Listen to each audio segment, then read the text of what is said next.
इस कार्यक्रम के प्रायोजक हैं महात्मा गांधी अस्पताल जयपुर। नमस्कार, मैं doctor VK Kapoor A1 TV के हेलो डॉक्टर कार्यक्रम में आपका स्वागत करता हूं। 28 जुलाई को पूरा विश्व वर्ल्ड हेपेटाइटिस डे के रूप में मनाता है। ये दिन जन्मदिन है डॉक्टर ब्लूमबर्ग का, जिन्होंने हेपेटाइटिस बी वायरस, उसके टेस्ट और उसकी वैक्सीन का इजाद किया था और इसके लिए उनको नोबेल पुरस्कार से भी नवाजा गया। हेपेटाइटिस पर चर्चा करने के लिए आज मेरे साथ हैं न सिर्फ जयपुर शहर बल्कि राजस्थान राज्य के अनुभवी और जाने माने gastroenterologist doctor Subhash Nepalia. Doctor Subhash Nepalia, आपका स्वागत है। डॉक्टर सुभाष नेपालिया साहब ने 1985 में चंडीगढ़ के पीजीआई से गैस्ट्रोएंट्रोलॉजी में डीएम की उपाधि हासिल की, जो मेडिकल साइंस में सबसे बड़ी उपाधि है। 5 साल 2010 से 2015 तक doctor Nepalia SMS medical college Jaipur के प्रधानाचार्य रहे और 2015 से वो महात्मा गांधी मेडिकल कॉलेज से संबंधित हैं। उन्हीं की देखरेख में महात्मा गांधी मेडिकल कॉलेज में राजस्थान राज्य का प्रथम लिवर प्रत्यारोपण यानी लिवर ट्रांसप्लांट भी किया गया था। Doctor Nepalia Indian association for study of liver, जो देश के लिवर के स्पेशलिस्ट हैं, उनकी संस्था है, उसके एक फाउंडर मेंबर हैं और उनके 75 से ज़्यादा साइंटिफिक लेख विभिन्न मेडिकल जर्नल्स में छपे हैं। ये हमारा सौभाग्य है कि आज डॉक्टर नेपालिया साहब हमारे साथ हैं हेपेटाइटिस पर चर्चा करने के लिए। डॉक्टर नेपालिया, हमारे दर्शकों को बताएं कि हेपेटाइटिस क्या है। हेपेटाइटिस शब्द लीवर से संबंधित है। किसी भी ऑर्गन में जब किसी प्रकार की सूजन या इन्फ्लेमेशन हो जाता है तो उसको हम जैसे लीवर में सूजन या इन्फ्लेमेशन होगा तो हम लीवर को हेपर के नाम से जानते हैं, तो हेपेटाइटिस कहते हैं। तो लीवर में आने वाली किसी भी प्रकार की सूजन व इन्फ्लेमेशन को हेपेटाइटिस कहा जाता है। तो इसके कई कारण भी होते होंगे, तो इसके हेपेटाइटिस के कॉमन जो कारण हैं वो क्या हैं? हेपेटाइटिस के कई कारण हैं और उनमें से जो सबसे प्रमुख कारण है वो वायरसेस हैं। सब तरह के वायरसेस नहीं, कुछ तरह के वायरसेस होते हैं जिनको केवल लिवर में ही वो पर्टिकुलरली इन्वॉल्व करते हैं, उनको हेपेटोट्रॉफिक वायरसेस कहा जाता है। जैसे वायरल हेपेटाइटिस वायरसेस हैं, viral hepatitis virus A, viral hepatitis virus B, viral hepatitis virus C, D. इस तरीके से लीवर स्पेसिफिक वायरसेस लीवर को अफेक्ट करते हैं। एक तो ये प्रमुख कारण है। वायरसेस के अलावा अल्कोहल कंजप्शन जब एक्सेसिव मात्रा में होता है तब भी लीवर इंजरी हो जाती है और वो लीवर में सूजन और इन्फ्लेमेशन करता है, जिसको अल्कोहलिक हेपेटाइटिस कहा जाता है। ड्रग जो लीवर को नुकसान पहुंचाए, हेपेटोटॉक्सिक ड्रग्स जैसे एंटी ट्यूबरकुलर ड्रग्स कई बार लीवर को नुकसान पहुंचा देती हैं। तो हेपेटोटॉक्सिक ड्रग्स यदि अपन लें तो उनका अपने को पता रहता है हर क्लिनिशियन को, तो उनका सेवन अत्यधिक करने से भी लीवर में हेपेटाइटिस हो जाता है। उसके अलावा और भी कई वायरसेस हैं और विभिन्न बीमारियों में भी हेपेटाइटिस टाइप पिक्चर आ जाती है, लीवर की विभिन्न बीमारियों में। तो डॉक्टर साहब, आपने कहा कि जो ट्यूबरकुलोसिस की दवाइयां हैं उनसे भी कभी कभी हेपेटाइटिस होता है, लेकिन जैसा हम लोग सब जानते हैं कि ट्यूबरकुलोसिस की दवाइयां तो काफ़ी लंबे समय तक मरीजों को लेनी पड़ती है। तो ये देखने के लिए कि उनको हेपेटाइटिस हो रहा है या नहीं, क्या सलाह डॉक्टर देते हैं मरीजों को? हेपेटाइटिस के liver toxicity anti tubercular drugs की पहली बात तो उन मरीजों में ज़्यादा होती है जो माल नरिश्ड होते हैं, जिनके प्रायर कोई लिवर डिजीज़ होती है। तो प्रायर लिवर डिजीज़ वाले पेशेंट को और जो न्यूट्रिशनली डिप्राइव्ड पेशेंट होते हैं, एक्सट्रीम एज वाले जो पेशेंट होते हैं, बच्चे या बूढ़े, उनको एंटी ट्यूबरकुलर ड्रग्स का देने के समय विशेष ध्यान रखा जाता है। और ड्रग देते टाइम कई प्रकार की ड्रग्स होती हैं जिसमें जो लीवर को डैमेज करती हैं उसमें 2 प्रमुख होती हैं, जिनमें आइसोनेक्स और रेफेस्लिन होती है। पायराजिनामाइड भी ड्रग होती है, वो भी लीवर को डैमेज कर सकती है। लीवर डैमेज का पता चलता है जब मरीज एंटी ट्यूबरकुलर ड्रग ले, उसको टॉलरेट नहीं करे, बार बार उल्टियाँ कर रहा हो और उसके पीलिया हो जाए, तो पता चलता है कि ये ड्रग लीवर को डैमेज कर रही है। किस समय होता है ऐसा? दवाई शुरू करने के एकदम बाद होता है, हफ्ते भर में होता है, या 3 या 4 सप्ताह बाद लीवर डैमेज होता है, या अलग अलग ड्रग्स का अलग अलग होता है। जैसे रिफेस्लिन ड्रग है, उनमें गैस्ट्रिक इंटॉलरेंस कॉमन होती है, तो जैसे ही वो मरीज लेता है तो वो फर्स्ट वीक में ही उसको पता चल जाता है कि वो उसको टॉलरेट नहीं कर रहा है और वोमिटिंग होती है, तो rifampicin toxicity early in the course of the disease होती है। आइसोनेक्स और pyrazinamide late in the course of the treatment होता है, जो 2-3 सप्ताह बाद लीवर को डैमेज करती है अधिकतर, और उस टाइम मरीज को जीआई सिम्टम्स और जॉन्डिस होने की संभावना होती है।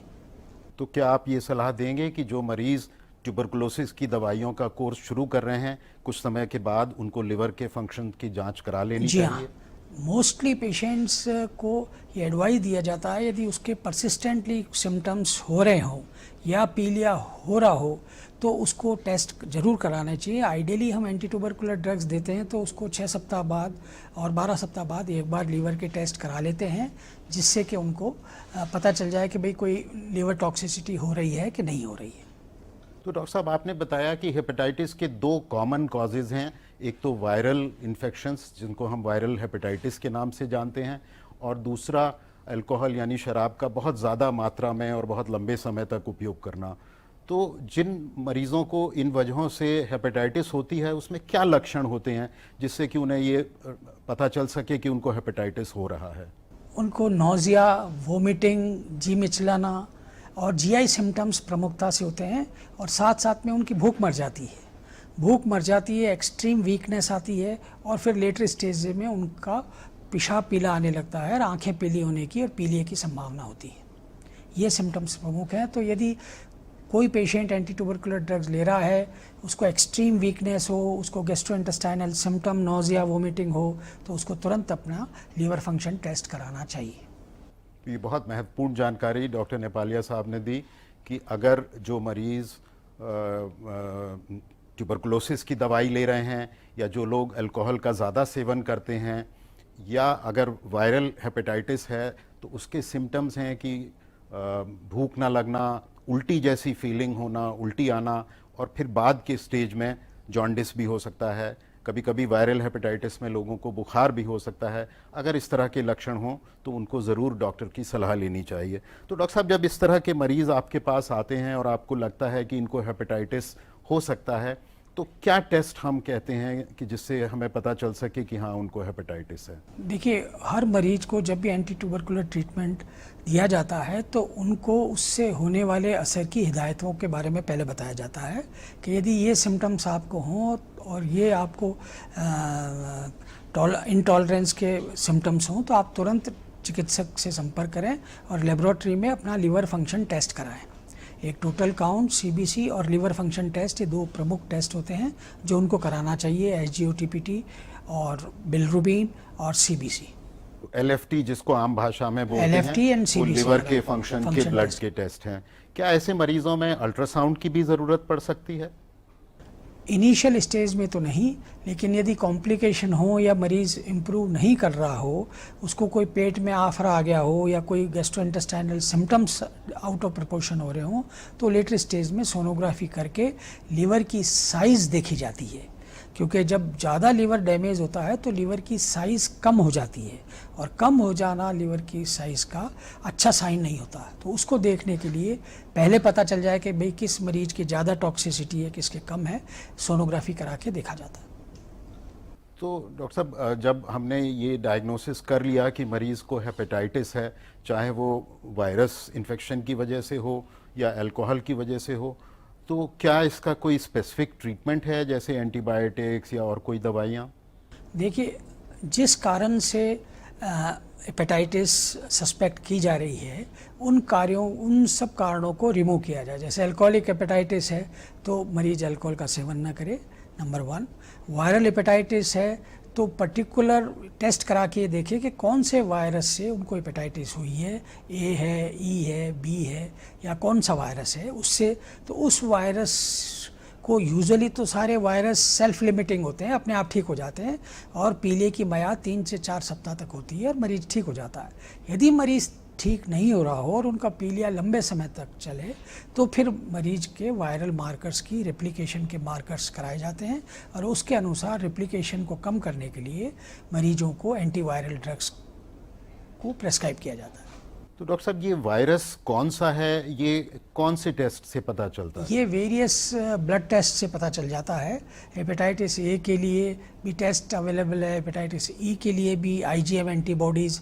इन वायरस के अगेंस्ट बॉडी में एंटीबॉडीज़ डेवलप होती हैं जो 2 तरह की होती है, आईजीजी और आईजीएम। रीसेंट इन्फेक्शन के लिए आईजीएम एंटीबॉडी डायग्नोस्टिक होती है, तो IgM antibody against hepatitis A, IgM antibody against hepatitis B, IgM antibody against hepatitis E के जांच करने से पता चल जाता है कि पेशेंट हेपेटाइटिस ए से सफ़र कर रहा है कि ई से सफ़र कर रहा है या बी से सफ़र कर रहा है। तो किस तरह की वायरल हेपेटाइटिस है उसके लिए पता चलता है। अल्कोहल के लिए कोई पर्टिकुलर टेस्ट नहीं है, लेकिन यदि गामा जीटी टेस्ट बहुत ज़्यादा बढ़ावा हो और पेशेंट की हिस्ट्री है अल्कोहल लेने की, तो उससे मरीज को ये बताया जा सकता है कि भाई तेरे अल्कोहल के कारण ये हेपेटाइटिस हुई है। तो डॉक्टर साहब ने बताया कि खून की जांच से ये पता चल सकता है कि ये वायरल हेपेटाइटिस है, और क्योंकि वायरस कई तरह के होते हैं, ये कौन सा तरह का वायरस है जो इस मरीज़ में हेपेटाइटिस कर रहा है। तो डॉक्टर साहब, आपने बताया कि कई वायरल हेपेटाइटिस होते हैं जो अपने आप ही ठीक हो जाते हैं और कुछ में दवाइयों की ज़रूरत पड़ती है। तो कौन से टाइप का वायरल हेपेटाइटिस है जिसके लिए हमारे पास दवाई उपलब्ध है? देखिए, मोस्ट वायरसेस जो हेपेटोट्रोफिक वायरसेस हैं वो सेल्फ अपने आप ठीक होने वाले हैं और उनकी पीलिया की मियाद 3 से 4 सप्ताह होती है और वो अपने आप ठीक हो जाते हैं। पर कई बार प्रोलॉन्ग वायरल हेपेटाइटिस होती है तो वो प्रोलॉन्ग कोर्स के बाद ठीक होती है। लेकिन जो वायरसेस ब्लड के द्वारा स्प्रेड होते हैं, लाइक हेपेटाइटिस बी और सी, वो कई बार बहुत लंबे समय तक चलते हैं और यदि ये 6 महीने से ज़्यादा लंबे समय तक चल जाए पीलिया और ये वायरस का इन्फेक्शन, तो उसको क्रॉनिक इन्फेक्शन या क्रॉनिक लिवर डिजीज़ का नाम दिया जाता है। तो उस कंडीशन में उन वायरस का और उनके रेप्लिकेशन स्टेटस क्या है के लिए टेस्ट जांच कराई जाती है, और यदि वायरस रेप्लिकेशन कर रहा है, बढ़ रहा है, तो उसको रेप्लिकेशन को कम करने के लिए वायरस की दवाई दी जाती है।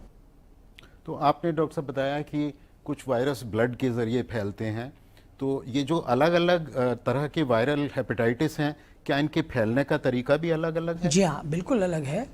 एक तो फीको ओरल रूट से ट्रांसमिशन होता है जो कि इन्फेक्टेड फूड, इन्फेक्टेड वाटर, इनके द्वारा फैलता है, और एक ब्लड बॉर्न इन्फेक्शन होता है जो जैसे हेपेटाइटिस बी और सी वायरस और डी वायरस, ये वायरसेस हैं, ये इन्फेक्टेड ब्लड के संक्रमण से होता है। यदि किसी मरीज के ये इन्फेक्शन है और उसका ब्लड किसी मरीज के कांटेक्ट में आता है तो उसको उसका संक्रमण होने की संभावना रहती है। जबकि फीको ओरल ट्रांसमिशन वाले viruses infected food, infected water, इनके द्वारा फैलता है। तो आज डॉक्टर सुभाष नेपालिया साहब से हमें हेपेटाइटिस के बारे में बहुत ही महत्वपूर्ण और बहुत ही उपयोगी महात्मा गांधी हॉस्पिटल के जाने माने और अब अनुभवी गैस्ट्रोएंट्रोलॉजिस्ट डॉक्टर सुभाष नेपालिया आज हमसे बात कर रहे हैं हेपेटाइटिस के बारे में, क्योंकि 28 जुलाई को पूरा विश्व वर्ल्ड हेपेटाइटिस डे के रूप में मनाता है। डॉक्टर साहब, आपने हमें बताया कि हेपेटाइटिस के जो वायरस हैं ये 2 तरह से फैलते हैं। एक तो आपने बताया फीको ओरल रूट, यानी कि गंदा खाना या गंदा पानी अगर हम उसका सेवन कर लें, और दूसरे आपने बताया कि खून के ज़रिए। तो इस बारे में हमारे दर्शकों को थोड़ी और जानकारी दें कि ये वायरस कैसे फैलता है और उसकी रोकथाम के लिए हम क्या उपाय कर सकते हैं। देखिए, जो फीको ओरल ट्रांसमिशन से वायरस फैलते हैं वो हेपेटाइटिस वायरस ए और वायरस ई प्रमुख होते हैं, और ये वायरसेस जब मरीज के स्टूल और यूरिन से एक्सक्रीट होता है तो वो यदि इन्फेक्टेड आपके पानी में या फूड में किसी तरह से इन्फेक्ट कर दें तो उसका यदि सेवन करने पर वो मरीज को हेपेटाइटिस ए और हेपेटाइटिस ई होने की संभावना होती है। तो आदमी को स्वच्छ भोजन पे, स्वच्छ पानी पे जोर देना चाहिए। पर्टिकुलरली जो पेशेंट जिनको जॉन्डिस हुआ है और उनको डायग्नोज हुआ है कि उनको हेपेटाइटिस ए या हेपेटाइटिस ए है फैमिली में, क्योंकि वो आजकल टेस्ट से पता चल जाता है कि उसको क्या वायरस है, तो जो भी कॉन्टैक्ट्स हैं उनको थोड़ा विशेष ध्यान रखने वाली बात है। 2 तरह के कॉन्टैक्ट्स कहलाए जाते हैं, एक तो क्लोज कॉन्टैक्ट, एक कैजुअल कॉन्टैक्ट्स।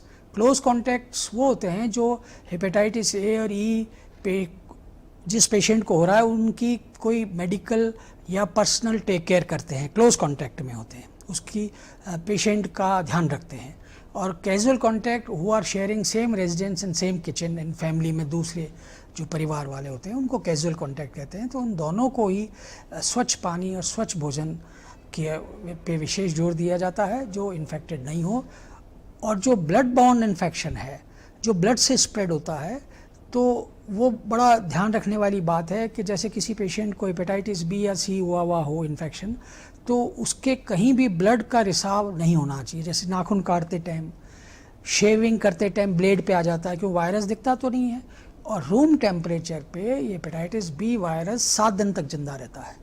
और वो वायरस से यदि किसी के स्किन के कांटेक्ट में आ जाए, कहीं एब्रेजन हो, और कोई टूथब्रश के साथ टूथब्रश में कर रहा है और उसके टूथब्रश पे हेपेटाइटिस बी वायरस आ जाता है, वो टूथब्रश दूसरे टूथब्रशों के साथ, फैमिली मेम्बरों वालों के साथ पड़ा हुआ है, तो इस तरीके से inadvertent spread close family members में हो जाता है, जबकि पता ही नहीं चलता है कि भाई हमने तो कभी ब्लड के कांटेक्ट में आया ही नहीं, हमें कैसे हो गया। तो वो इनएडवर्टेंट परक्यूटेनियस ट्रांसमिशन हो जाता है यदि अपन ध्यान नहीं रखते, क्योंकि वायरस 7 दिन जिंदा रहता है। तो इसलिए जिस मरीज को हेपेटाइटिस बी या सी हुआ है उसको नाखून काटते टाइम, शेविंग करते टाइम ये विशेष ध्यान रखना चाहिए कि उनका ब्लड किसी बाहर नहीं निकले और किसी और के कांटेक्ट में नहीं आए। तो इसी परिप्रेक्ष्य में क्या ये भी ज़रूरी है कि यदि हम बाहर जाकर अपना शेविंग करा रहे हैं तो हम ये कहें कि वो हर बार नया ब्लेड इस्तेमाल करें? जी हाँ, ये बहुत ज़रूरी है कि यदि आप किसी सैलून पे जा रहे हैं तो हर मरीज के लिए अलग से ब्लेड यूज़ होना चाहिए। ये इंश्योर करें, सैलून वालों को भी ध्यान रखना चाहिए और मरीज को भी ध्यान, शेव कराने वाले व्यक्ति को भी ध्यान रखना चाहिए कि मेरे लिए अलग से अलग ब्लेड यूज़ की जाए। जो वायरस बी, हेपेटाइटिस बी और सी आपने बताया कि खून के ज़रिए एक मरीज से दूसरे मरीज में जाते हैं, तो क्या पति पत्नी के बीच में जो शारीरिक संबंध हैं उनके थ्रू भी इन वायरस का ट्रांसमिशन हो सकता है? सेक्सुअल ट्रांसमिशन भी होता है। जो बी वायरस और सी वायरस होते हैं के पेशेंट होते हैं, वो उनके सेक्सुअल पार्टनर्स को हेपेटाइटिस बी वाले के पर्टिकुलरली हेपेटाइटिस का वैक्सीन लगवाना बहुत ज़रूरी है। और जब तक उनके एडिक्वेट एंटीबॉडीज़ नहीं हो सेक्सुअल पार्टनर के, सेक्सुअल कॉन्टैक्ट अवॉइड करना चाहिए। तो vaccination of the contact is very important and sexual contact को तो वैक्सीनेशन कराना ही कराना चाहिए। बहुत महत्वपूर्ण जानकारी डॉक्टर साहब ने दी कि यदि पति या पत्नी में से किसी को हेपेटाइटिस बी या सी है तो दूसरे जो उनके पार्टनर हैं उनको वैक्सीन लेना बहुत ज़रूरी है, टेस्ट कराना बहुत ज़रूरी है।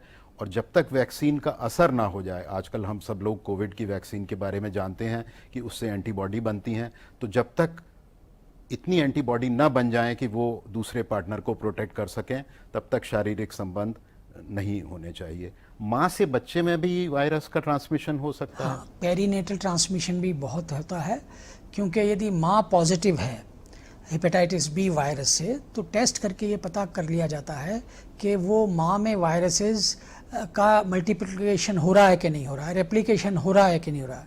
यदि मदर में हेपेटाइटिस बी वायरस का मल्टीप्लिकेशन हो रहा है, रेप्लिकेशन हो रहा है, तो संभावना बच्चे के ट्रांसमिशन की ज़्यादा होती है। तो इसलिए बच्चे को, न्यू बॉर्न बच्चे को होते ही 2 तरह के ट्रीटमेंट दिए जाते हैं। एक तो होने के 12 घंटे के बाद उसको तुरंत वैक्सीन लगाया जाता है, अर्ली चाइल्डहुड वैक्सीनेशन। आजकल new born vaccination is universal indication है। और दूसरा, उसको हेपेटाइटिस बी इम्यूनोग्लोबुलिन दिया जाना है कि नहीं दिया जाना, ये डिपेंड करता है कि उसकी मदर के अंदर वायरस रेप्लिकेट कर रहा था कि नहीं कर रहा था, मल्टीप्लाई कर रहा था कि नहीं कर रहा था, और डोज ऑफ इनोकुलेशन क्या है। तो डॉक्टर साहब, जैसे आपने जिक्र किया कि हेपेटाइटिस बी के लिए हमारे पास अब वैक्सीन उपलब्ध है, तो आजकल क्या सरकार की ओर से सभी जो नवजात बच्चे हैं उनको ये वैक्सीन दिया जा रहा है, और जो एडल्ट्स हैं जिनको बचपन में अगर वैक्सीन नहीं मिली, क्या उनको भी वैक्सीन लेना चाहिए? देखिए, यूनिवर्सल रिकमेंडेशन है, newborn vaccination is compulsory and all children below 12 years of the age should be vaccinated. It is a universal recommendation all over the world. So 12 साल से कम के बच्चों के सबके हेपेटाइटिस बी वैक्सीनेशन लगा हुआ होना चाहिए। जहाँ तक एडल्ट का सवाल है, एडल्ट में उन लोगों को वैक्सीनेशन कंपलसरी है जो कि मेडिकल फील्ड में है, पैरामेडिकल फील्ड में है, नर्सिंग फील्ड में है, और जो पेशेंट की टेक केयर करने वाले होते हैं लोग बाग, nursing staff, paramedical staff, medical staff, उन सबको, और जो भी क्लोज एंड कैजुअल कॉन्टैक्ट्स हैं एडल्ट्स, उन सबको वैक्सीनेशन कराना जरूरी है। तो जैसे डॉक्टर साहब ने बताया, यदि आपके बच्चे को बचपन में जो नॉर्मल वैक्सीनेशन प्रोग्राम में हेपेटाइटिस बी का वैक्सीन नहीं लगा है, अगर आपका बच्चा 12 साल से कम है, तो अब डॉक्टर की सलाह लेके अपने बच्चे को हेपेटाइटिस बी का वैक्सीन ज़रूर लगवाएं। डॉक्टर साहब, अभी तक तो हम ये बात कर रहे हैं कि हेपेटाइटिस हुआ, आपने बताया कि कुछ तरह के हेपेटाइटिस हैं वो 2-4 हफ्ते में अपने आप ही ठीक हो जाते हैं, कुछ हेपेटाइटिस आपने बताया जो लंबे समय तक चलते हैं, और उसमें से हेपेटाइटिस सी के लिए हमारे पास दवाइयाँ हैं। लेकिन क्या ये बीमारी सीरियस भी हो सकती है? क्या ये घातक भी हो सकती है? देखिए, यदि हेपेटाइटिस बी और सी जो ब्लड बॉर्न वायरल इन्फेक्शंस हैं लीवर के, ये कई बार बड़े लंबे समय तक चलते हैं। यदि 6 महीने से ज़्यादा ये लीवर में रहें तो उसको क्रॉनिक इन्फेक्शन या क्रॉनिक लीवर को डिजीज़ करते हैं, तो क्रॉनिक लीवर डिजीज़ कहा जाता है। तो जब लंबे समय तक क्रॉनिक इन्फेक्शन हो हेपेटाइटिस बी और सी वायरस का, सी वायरस का तो ट्रीटमेंट अवेलेबल है और सी वायरस क्योर भी हो जाता है। बी वायरस का ट्रीटमेंट अवेलेबल है, उसका रेप्लिकेशन मल्टीप्लिकेशन को रोका जा सकता है, पर उसको इरेडिकेट कराना मुश्किल होता है, और वो यदि डेड वायरस बॉडी में पड़ा रहता है तो वो ज़्यादा नुकसान नहीं करता। लंबे समय तक बाद, बहुत लंबे समय तक बाद यदि ये वायरस रिप्लिकेट करे और बॉडी में पड़ा रहे तो क्रॉनिक लिवर डिजीज़ होने की संभावना होती है, जिसे क्रॉनिक हेपेटाइटिस या लिवर सिरोसिस कहा जा सकता है। और फिर उसमें यदि कॉम्प्लिकेशन हो लिवर सिरोसिस के, तो उसको लीवर का कैंसर भी हो सकता है, पेट में पानी भी भर सकता है, उसको एनकेफेलोपैथी, बेहोशी भी आ सकती है। तो क्रॉनिक लिवर डिजीज़ के जितने कॉम्प्लिकेशन हैं वो सब होने की संभावना उनको रहती है। तो जिन मरीजों को क्रॉनिक लिवर डिजीज़ हो गई और लिवर फेल हो रहा है, उनके लिए क्या उपाय संभव है? उनको उनमें आइडियल सिचुएशन में तो यदि वायरस को इरेडिकेट कर सकें तो उसका ट्रीटमेंट करना चाहिए। हेपेटाइटिस सी को तो अपन ट्रीटमेंट से इरेडिकेट कर ही लेते हैं। हेपेटाइटिस बी में मल्टीप्लिकेशन को रोका जा सकता है। यदि वायरस मल्टीप्लाई कर रहा है, यदि ऐसा टेस्टों में प्रदर्शित होता है, तो एंटीवायरल ड्रग्स करके उनका मल्टीप्लिकेशन रोका जा सकता है। और यदि मल्टीप्लिकेशन रुक जाए वायरस का, तो प्रोग्रेशन ऑफ द डिजीज़ बहुत स्लो हो जाती है और ऐसे मरीज आराम से बहुत सालों तक जीते हैं। क्या कभी कभी इसमें ट्रांसप्लांट की भी ज़रूरत पड़ सकती है? बहुत लंबे समय तक यदि क्रॉनिक लिवर डिजीज़ के बाद सिरोसिस और सिरोसिस के यदि कॉम्प्लिकेशन हो जाते हैं, सिरोसिस की 3 अवस्थाएं होती हैं, स्टेज होती हैं। Hepatitis A cirrhosis, child a, child B और चाइल्ड सी। तो यदि चाइल्ड ए से बी में प्रोग्रेशन कम हो जाता है, बी से सी में प्रोग्रेशन कम हो जाता है, और सी के कॉम्प्लिकेशन भी रुकने की संभावना रहती है यदि अपन वायरस को टेक केयर करें तो। इसलिए वायरस को तो ट्रीट करना ही चाहिए। और फिर नेचुरल हिस्ट्री में यदि बीमारी बढ़ती है तो लिवर कॉम्प्लिकेशंस होते हैं, तो लिवर ट्रांसप्लांट की कई मरीजों में ज़रूरत पड़ सकती है। डॉक्टर साहब, आप लंबे समय से महात्मा गांधी अस्पताल से जुड़े हुए हैं। क्या महात्मा गांधी अस्पताल में हेपेटाइटिस और उससे होने वाली जो भी आपने कॉम्प्लिकेशंस बताई, उनका निदान और उनका उपचार अवेलेबल है?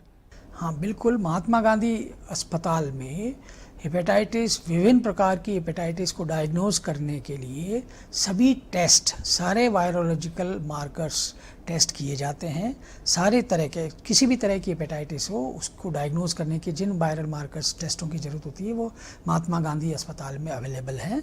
उनको ट्रीट करने के लिए भी डेडिकेटेड लिवर आईसीयूज़ भी यहाँ पर हैं, जहाँ मरीजों को यदि कॉम्प्लिकेशन हो जाए तो डेडिकेटेड लिवर आईसीयूज़ महात्मा गांधी अस्पताल में हैं, और डेडिकेटेड गैस्ट्रोएंटरोलॉजी विभाग और डेडिकेटेड इवन हेपेटोलॉजी और हेपेटो बिलियरी सर्जरी का विभाग भी यहाँ पर है, जो इन तरह के मरीजों को ट्रीट कर सकता है।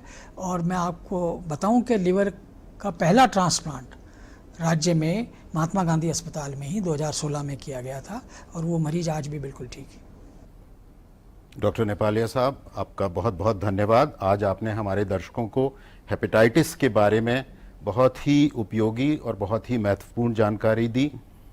इसी के साथ हेलो डॉक्टर का ये संस्करण हम समाप्त करते हैं। अगले प्रोग्राम में आपसे फिर मुलाकात होगी। नमस्कार। नमस्कार।